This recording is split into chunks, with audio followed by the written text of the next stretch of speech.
people have been confirmed confirmed that they've died following flash floods in KwaZulu-Natal on Christmas Eve. This after 6 bodies recovered in Ladysmith today. Another 6 people remain missing. Newzroom Afrika's Karinda Jagmohan is live for us with the latest on the ground. Karinda, a very good evening to you. It has been quite a busy day, and this is a process that has been going on since Christmas Eve. What is the latest at the moment?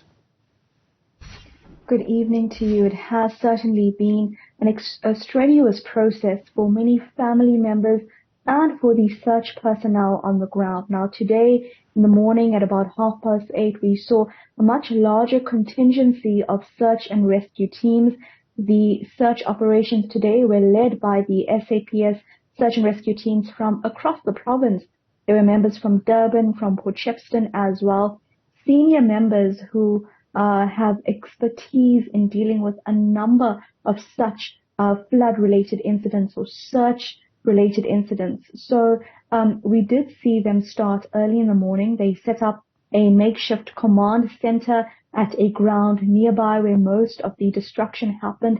So it was a number of vehicles, possibly over 50 vehicles, as there are over 60 personnel now on the ground, including SAPS, private companies, as well as other foundations that are now adding to the boots on the ground. So this ensured that members can search for a much longer time in some of the river areas. And there was also the SAPS search helicopter that was roving around the floodplain in Ladysmith. Now, this morning, when we began our reports, we were approached by a family, the Brooks family, who had said that they were missing a father and a child.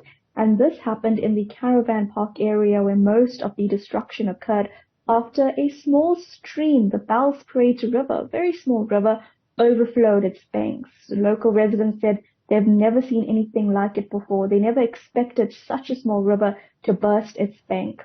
The family members told us how the family of 4, a mother, a father, and 2 children aged 3 and 9 years old, the Malaton family, went missing. They were wrapping their Christmas gifts on Christmas Eve before the flash floods came, ultimately sweeping them away. The mother held on to a thorn tree while she heard her daughter's screams. Ultimately, the 9-year-old girl, Brooklyn, was found on Christmas Day. Her body was found in a devastating condition because of the severity of the floods. And today, just after our interview with the family members, they were called to the scene where the body of the 43-year-old father, Kenneth Ryan Malaton, and 3-year-old Kale Malaton were found just meters away from each other. The family then spoke out. They gathered their strength to speak out and just describe the people that they had just lost, but fortunately recovered and will now prepare to bury. Take a listen to Zenadine Brooks. I remember my brother as a very hard-working person, a person that would go out there to do anything to help his family. He would do anything for his children. He would walk the last mile for them. And he was a person that never gave up in his life of struggle. Now, Zenadine also described the children. This is 3-year-old Kale and 9-year-old Brooklyn, who will also be laid to rest alongside their father. Take a listen. And his kids, they were not just my niece and nephew. I was a mother to them. They were my children. And they used to call me my second mommy. And they didn't want to let go. They were supposed to come and sleep at me. And they said to me, they don't want to stay, I must take them. That same Sunday afternoon when I dropped them off, they wanted to come to my house. A part of me blames myself.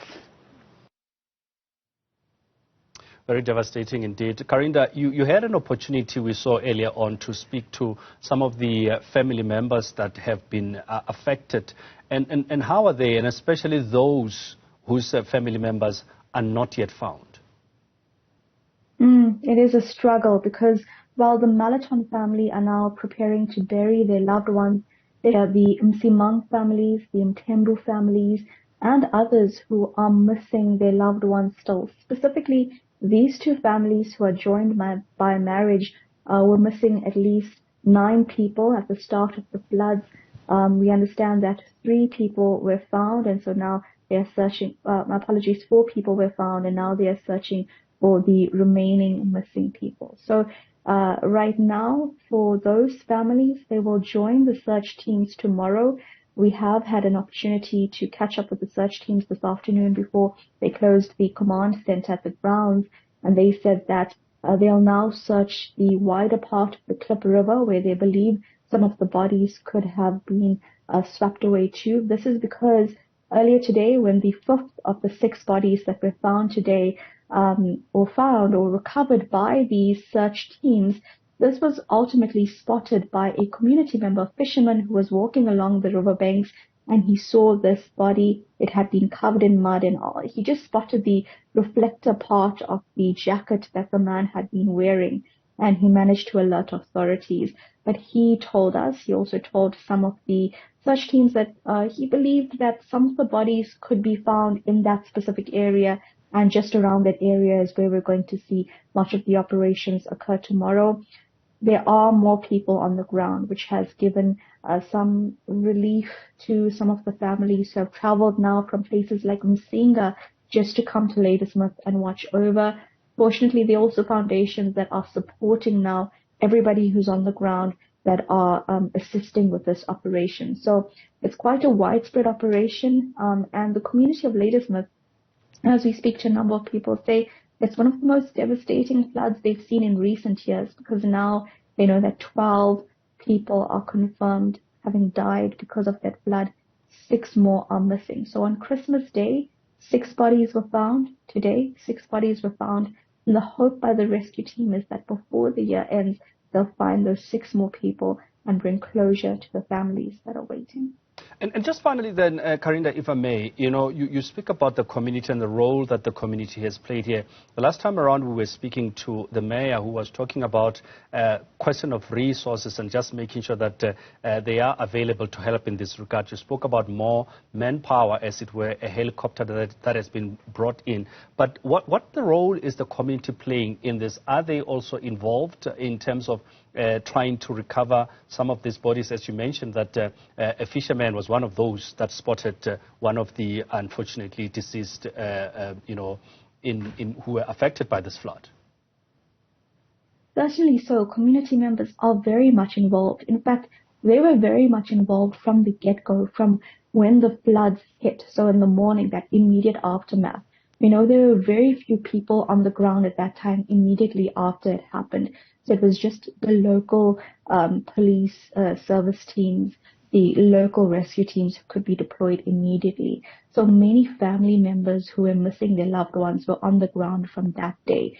The second day as well, it was family members that they were going on the riverbanks of the Klip River, of the Bowspruit River, which was a stream then turned into a river, with their shoes that are not equipped to go into the mud and the dangerous conditions, with bamboo sticks poking through the debris, shouting out the names of their loved ones as well. They were doing that at the get-go, and at that time then we heard the authorities plead for more assistance. The mayor said that he needed a helicopter to come through to just scour the floodplains, because it's quite a massive floodplain, and more disaster teams. So over the past 2 days, it was community members and family members that were really joining the teams on the ground and putting in the effort.